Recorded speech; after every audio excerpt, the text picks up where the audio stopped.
Sahabat-sahabat Batam Oasis Center yang terkasih, jumpa kembali. Kali ini saya memegang buku ini, penanggalan liturgi tahun 2021, persis seperti awal-awal video kami di channel ini.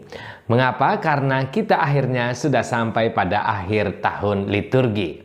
Sahabat yang terkasih, akhir tahun liturgi ditandai gereja dengan perayaan Hari Raya Tuhan Yesus Kristus Raja Semesta Alam. Berikut kami hadirkan beberapa informasi seputar hari raya ini yang kiranya membantu sahabat semua dalam memaknai hari raya yang masuk dalam golongan teratas dalam kalender liturgi gereja kita. Informasi yang pertama, perayaan ini ditetapkan pertama kali oleh Paus Pius ke-11 pada tanggal 11 Desember tahun 1925 menandai akhir tahun jubileum saat itu. Sejak hari itu, perayaan ini dirayakan pada hari Minggu terakhir bulan Oktober atau menjelang Hari Raya Semua Orang Kudus.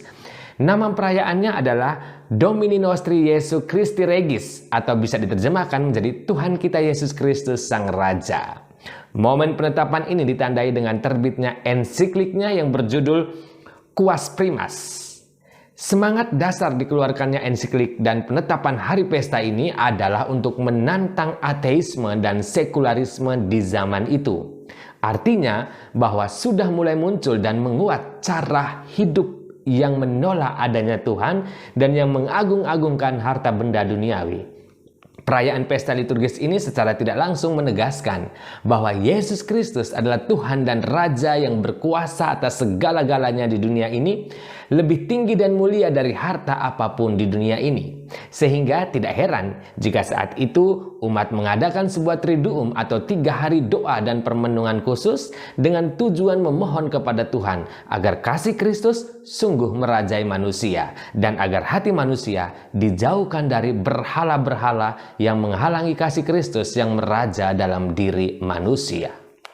Informasi yang kedua, Paus Pius ke-12 dalam ensiklik Ad Celi Reginam yang diterbitkan pada tanggal 11 Oktober 1954 kembali menegaskan kuasa Kristus. Sebagai Raja, ia sungguh ilahi dan sungguh insani.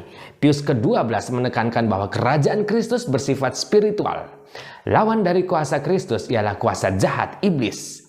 Kerajaan Kristus tidak dikuatkan dengan senjata, melainkan kasih dan kebenaran. Lebih jauh, Paus Pius ke-12 menguraikan bahwa para pengikut Kristus Raja ialah orang-orang yang tidak melekat pada harta dunia, melainkan yang berani menyangkal diri dan memikul salib mengikuti Raja mereka. Raja itu adalah penguasa kini dan akan datang.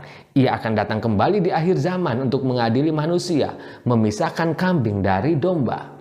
Dengan kedatangan yang kedua itu, Raja Kristus akan menyatukan segala ciptaan dalam kuasanya. Itulah saatnya langit dan bumi baru tercipta. Oleh sebab itu, selama di dunia pun, para pengikutnya selalu siap menantikan kedatangan kembali Sang Raja. Bersama Bunda Maria, gereja berdoa dan berseru, Maranatha, datanglah Tuhan. Dengan keyakinan itu, Paus Pius ke-12 terus mengecam bentuk berhala baru yang muncul di Eropa dan Amerika Latin, seperti perang, berhala ekonomi, intrik politik, dan rasisme. Informasi yang ketiga, Paus Yohanes ke-23 merevisi penanggalan liturgi pada tahun 1960, namun tidak mengubah nama dari hari peringatannya. Artinya masih di hari Minggu terakhir di bulan Oktober. Hanya Paus Yohanes 23 menaikkan tingkat perayaannya dari pesta menjadi hari raya. Artinya menempatkan hari ini pada level pertama penanggalan liturgi Katolik. Informasi yang keempat, 9 tahun kemudian, yakni baru pada tahun 1969, Paus Paulus ke-6 mengubah nama perayaan ini dari Domini Nostri Jesu Christi Regis menjadi Domini Nostri Jesu Christi Universorum Regis, yang artinya Tuhan kita Yesus Kristus Sang Raja Semesta Alam. Perubahan ini tertuang dalam ensikliknya yang berjudul Motu Proprio Mysteri Paschalis. Selain mengubah nama, Paus Paulus ke-6 juga memindahkan perayaan ini dari hari Minggu terakhir bulan Oktober ke hari Minggu terakhir penanggalan liturgi, yakni pada Minggu ke-33 atau ke-34 dan sekaligus menjelang minggu pertama di penanggalan liturgi yang baru, yakni minggu pertama Advent. Sahabat-sahabat yang terkasih, Penempatan hari raya Tuhan Yesus Kristus Raja Semesta Alam di akhir penanggalan liturgi dan sekaligus menjelang penanggalan liturgi yang baru yang ditandai masa Advent tentu meninggalkan dua makna besar bagi kita semua. Pertama, bahwa Yesus Kristus adalah Raja yang berkuasa atas segala zaman. Dia adalah awal dan akhir. Dia adalah Alfa dan Omega. Dan poin yang kedua, bermakna eskatologis. Kita tahu bahwa Advent adalah masa khusus bagi kita untuk mengantisipasi kedatangan Kristus yang kedua kalinya. Artinya, setelah akhir zaman, setelah waktu dunia ini berakhir, Yesus Kristus tetaplah Raja. Dia adalah Raja abadi. Mengakhiri pertemuan kita kali ini, mari kita renungkan kembali siapa Yesus dalam hidup kita.